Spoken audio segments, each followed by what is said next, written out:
If you magically obtained millions of dollars in cash, how would you deposit it without causing suspicion? Don't deposit it. Spend it wherever you can on household goods. Buy stuff in shops in cash like the good old days. Email random people from across the world saying you're a Nigerian prince. Magically, you can just say drugs. It's drugs. If it is illegal money, keep it under your mattress and spend it little by little so as not to raise suspicions and look for a way to launder it. If you obtained it in a legal way, you will have no problem in justifying its origin and being able to deposit it in a bank. This is called money laundering. You set up a business that reasonably takes cash, and you report the business making more money than it does so you can funnel the money using the business. Big illegal operations will usually have several money laundering fronts to avoid suspicions. Pay everything I can with cash. Use actual income for other purchases like house and car. In America, any cash transaction over $10,000 is automatically flagged and a report is sent to FinCEN. Thing is, they get so many reports every day that they don't look at 99 of them. The law came out in the 70s, I think, when 10K was a lot more. They've never updated the threshold. However, if you try to avoid that report by only doing 9,000 a day or week or something like that, that gets flagged as structuring, which also gets reported to FinCEN, and those reports are much more likely to be investigated. Kinda weird. That's a problem I don't have to worry about. R. By opening a nail salon run by Vietnamese ladies and a laser tag store in Albuquerque, NM. Make sure you have a pretty damn good lawyer too, one who has expertise in criminal law. How do I launder money? Eh? $1 million in cash doesn't actually take up as much space as you'd think. Purchase distressed, beater houses out of tax sale or near tax sale. Pay cash and do no inspections. Pay contractors under the table cash to renovate. UGC the projects. File taxes and claims that your renovations cost far less than you paid. If these are in marginal or up-and-coming neighborhoods, records of the state of the house are sparse or non-existent.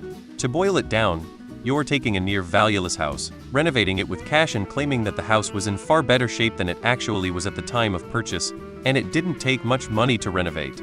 Sell the houses. Your money is now laundered.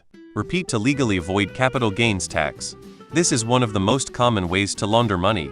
Don't look at your $1 million as an actual amount to save. It's a lump sum to use. If you do this slowly and carefully over years, it's essentially undetectable. Eventually, you'll only have legit money and no real paper trail for your laundering. You'll also probably have a good bit more than your paltry millions. How many millions? Buy lemonade at lemonade stands. Cash-only business. Consume the lemonade. All of it. Go back and rob the kids. Take your money back. Infinite lemonade hack.